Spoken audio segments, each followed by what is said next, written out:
This video is very simple. We're going to show you 3 points: shot selection, court position, and recovery. That's all we're going to talk about.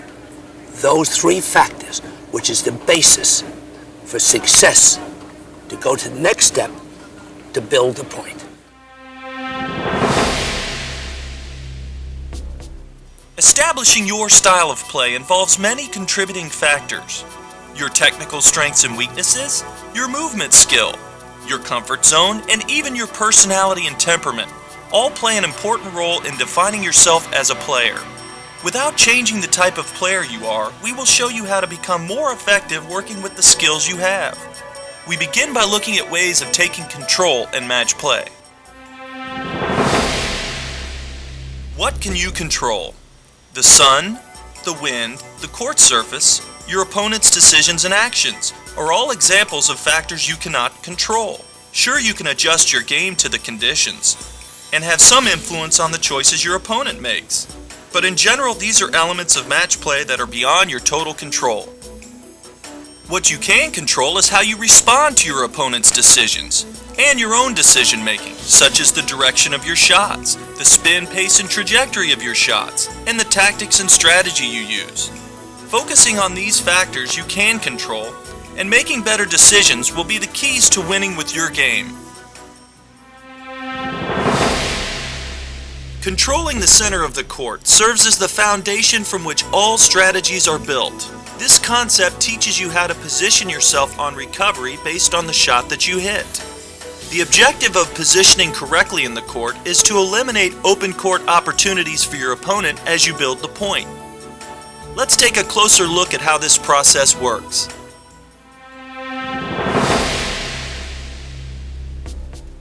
In singles match play, the server typically positions close to the hash mark on both the deuce and the ad courts. When the server is staying back, this position allows the server to quickly and easily recover after the serve to a position halfway between the returner's best possible shots. The player returning serve will position halfway between the best possible serves, taking into consideration the spin action of the right-handed server. In this rally, Greg hits the ball down the center of the court to Raul. Where should Greg position on the recovery? In this diagram, the 2 ropes represent the 2 best shots Raul can hit from that position. So Greg should position behind the hash mark at the baseline to be halfway between Raul's best shots. How does Greg's position change when he hits the ball deep into Raul's forehand corner? Let's look at the 2 most extreme shots Raul could possibly hit from this position. If Raul chooses to hit the ball down the line, the furthest Greg must cover to his left is no wider than the single sideline. Anything wider would be out of play. However, in the other direction, if Raul hits a cross-court angle, then Greg would have to cover much wider than the single sideline to run down that shot. For Greg to position behind the hash mark would not put him in position halfway between Raul's possible shots. Greg must recover several steps to his right of the hash mark. Now Greg is positioned at the center of Raul's best possible shots.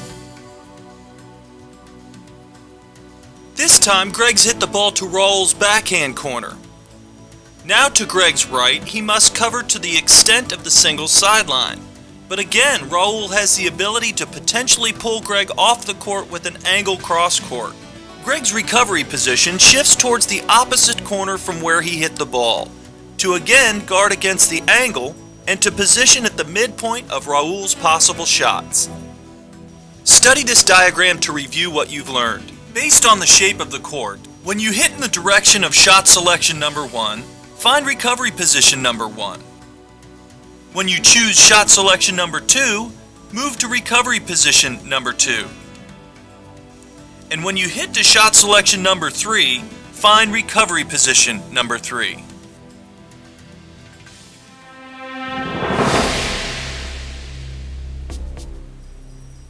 All I want you to do is get the feeling of the look of the court.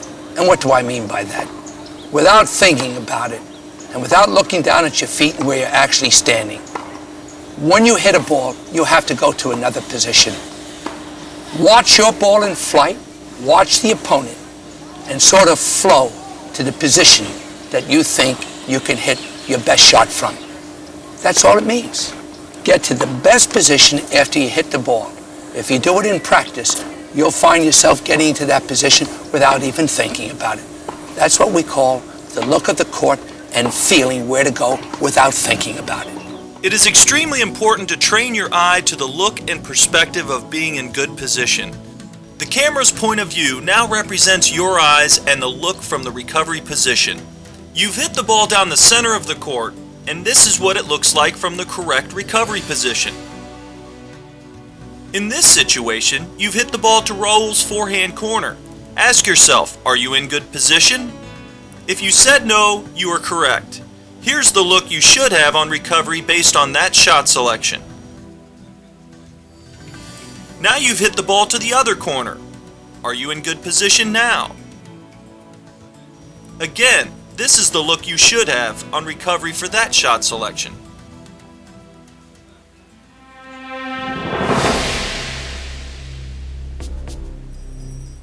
Most players have no idea how little time they have to recover. On average, it takes less than a second and a half for the ball to travel from your racket to your opponent. This is all the time you have to fully recover your court position. With such little recovery time to work with, it is important to understand what shots are good for your position. First of all, hitting a shot that is good for your court position means you have hit the ball in a direction or in such a way that allows you to fully recover before your opponent's next shot. In this situation, Raul hits a cross-court return of serve and finds the correct recovery position before Greg hits the next shot. This is an example of Raul hitting a shot in a direction that was good for his court position. In this scenario, Greg has hit the ball down the center to Raul. Referring back to the diagram, the white X at the bottom of the screen represents Raul's position. You can see that no matter what direction Raul chooses to hit, he is only a few steps from correct recovery. Based on where he is positioned in the court, Raul can choose any of the three shot selections and still be able to recover in time. In this point, Greg hits the ball to Raul's forehand corner. If Raul hits the ball back cross-court, it would be the best shot for his position because hitting that direction gives Raul the shortest distance to correct recovery. However, Raul wants to change direction in the rally by hitting down the line to Greg's backhand. Hitting down the line gives Raul the furthest distance to travel to good recovery position. But notice the high looping topspin ball that Raul hits. By hitting that type of shot, Raul is able to buy enough time to fully recover and to continue the point. Though the direction wasn't necessarily good for his position, Raul hit the ball in such a way to give himself time to recover. In addition, the high ball to Greg's backhand may produce an opportunity ball for Raul. Raul should be looking to capitalize at this point. Here we have another example with Greg versus Martin. Greg hits the ball cross-court, pulling Martin off the court. Martin responds with a hard driving shot down the line. And as you can see, Martin is far from the correct recovery position by the time Greg hits the next shot. At this point, Greg begins to take control of the point, putting Martin on the dead run. As Martin continues to go down the line in this rally, he gets himself further in trouble. Just to stay in the point, Martin is forced deep into the backcourt and gets so far out of position from his down-the-line balls that Greg is able to win the point on a short cross-court ball. Let's take another look at this same point. Notice how Greg moves in tight to the baseline, even giving Martin less time to recover. Greg has several options to capitalize on these open court opportunities. As he takes Martin corner to corner, he could also have hit behind Martin, or even drop shot. All these options were made possible because of Martin driving the ball repeatedly down the line in the rally.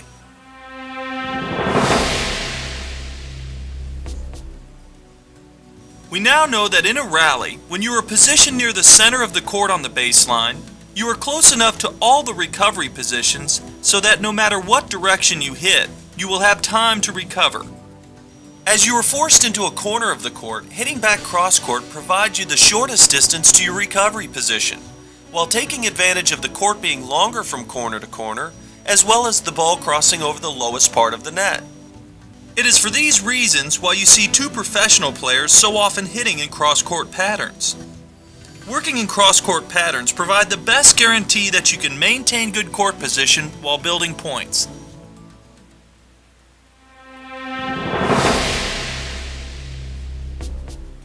It is your objective when positioning at the net to locate yourself at the midpoint of your opponent's possible shots. The three shots you must be in reach of that determine your position at the net are the down-the-line passing shot, the angle passing shot, and the lob.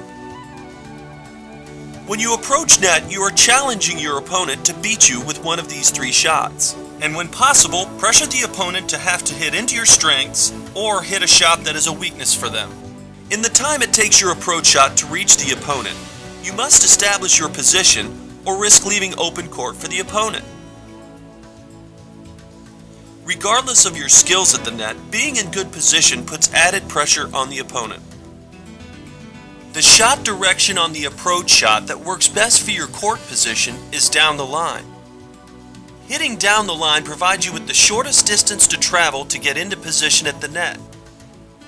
By using the down the line approach, you can see Raul is already within reach of the down the line pass as he moves in. Using slice to give himself more time to position, Raul moves in around 5 steps, close enough to cut off the angle pass, yet positioned to guard against the lob as well. When playing an opponent with a definite weakness, the use of cross-court approach shots into that weakness may work in your favor. But in general, approaching cross-court requires you to travel much further to establish position at the net, putting you at risk of leaving open court for the opponent. In this point, Raul having to change the direction of his movement and momentum makes it even more difficult for him to reach good position, resulting in the line being left open. As in this case, where Raul has the easy shot down the line, if Greg was in better position, he may force Raul to choose a more difficult option. When you are faced with a short ball down the middle of the court, approaching down the center allows you to position at net more quickly, limit the opponent's options on angles, and make a tough decision on the opponent of what to do with the ball. Or if the opponent has a weakness, you can hit towards that corner. Many times you will be in the situation on a first volley where you're not in a position to end the point. If you hit your first volley cross-court in this situation, you have much further to move to get into good position for the next ball, putting you at greater risk of being passed. Treat this situation as you would an approach shot, by hitting it down the line or straight ahead to maintain good position. This should create the opportunity on the next ball for you to close out the point from even better position. Now let's review what you've learned. In the rally, cross-court patterns work best for protecting your position in the court while building points. Defensive shots down the line should be adjusted to allow you time to recover unless you are hitting behind the opponent or have a point-ending shot. When approaching net, down-the-line shots provide the shortest distance to good position at the net, while limiting open court for the opponent.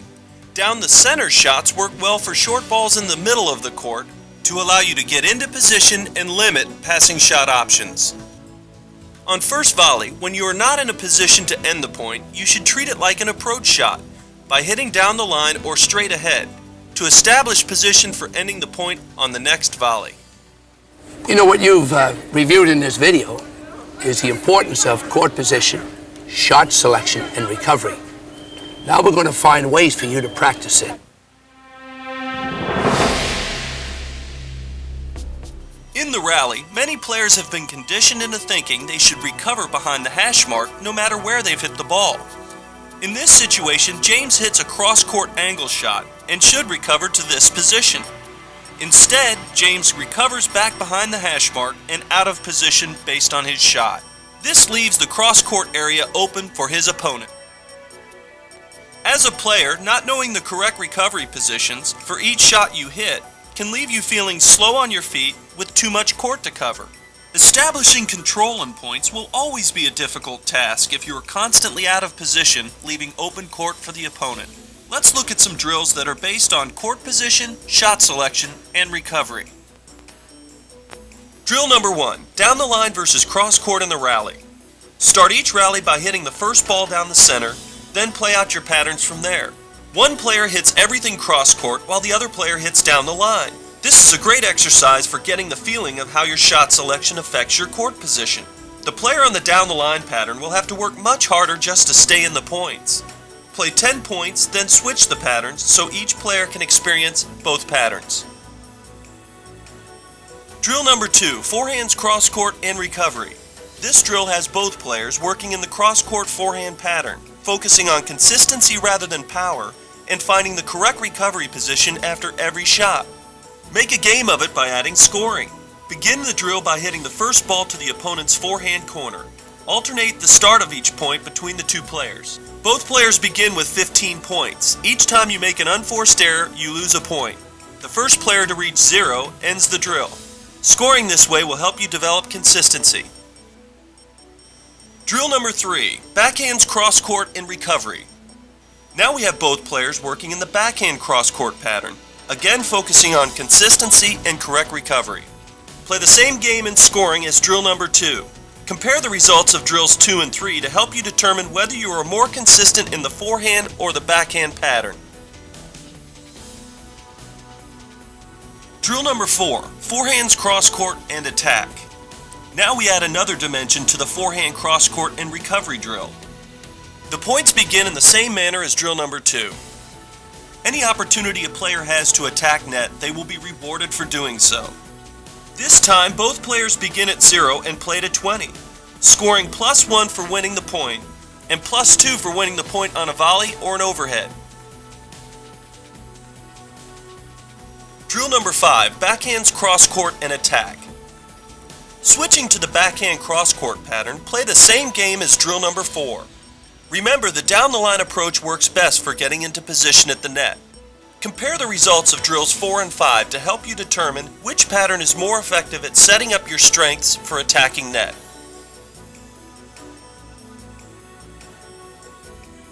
Drill number 6, change of direction in the rally. For this drill, we've extended a rope approximately 15 feet off the ground at each end and down through the center net strap to simulate a higher net at the sidelines. If you are without a rope, try and visualize one instead as you practice this exercise. The first ball is hit down the center, giving the opponent the option of which cross-court pattern to set up. As you rally, concentrate on correct recovery behind every shot. Practice using a high looper down the line to change directions on your rally. Try to hit the ball over the rope unless you are using slice to change directions. This is a very fun drill that will give you a new perspective on the rally.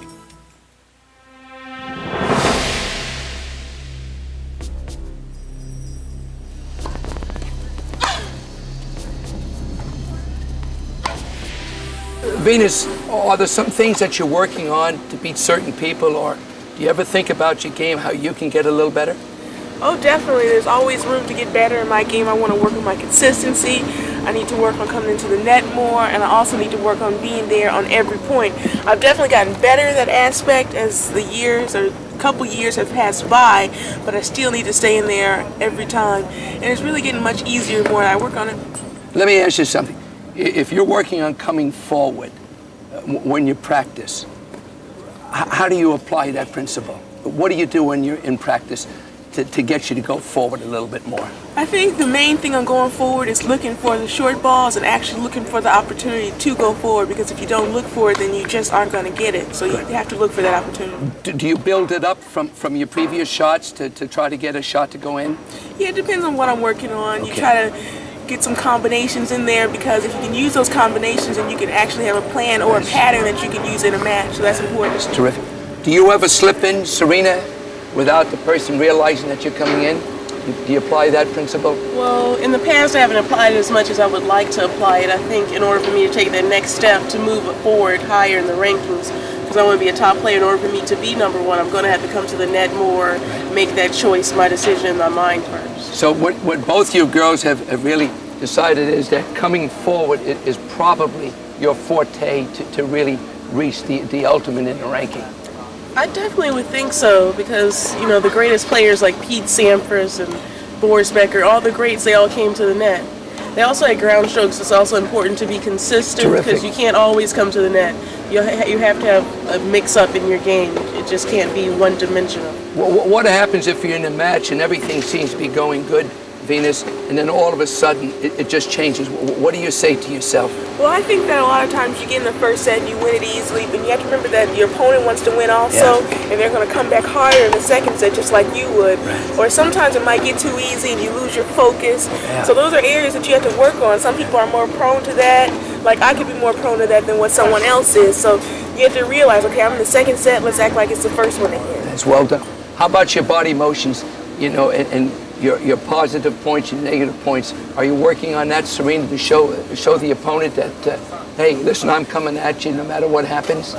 Yes, there's a lot of times people can get down on themselves, and in the past I have been showing that I do that also. But it's important whether I win a point or lose a set or whatever, I have to stay focused, I have to stay in the same mental key that I was in before. So I don't want to give my opponents any other advantages or anything like that. Well, and the main thing before we close it out, remember what Mama says, keep going after them. And I've sure enjoyed working with you guys coming over to the Academy, and your mommy and daddy have done a great job, and we're all very proud of you. Thanks. All right, girls. Now that you've conquered video one, notice I say conquered. Let's be positive. I want you to go out and practice video one over and over again. We're going to use that as a foundation to get right into video two, the building of points.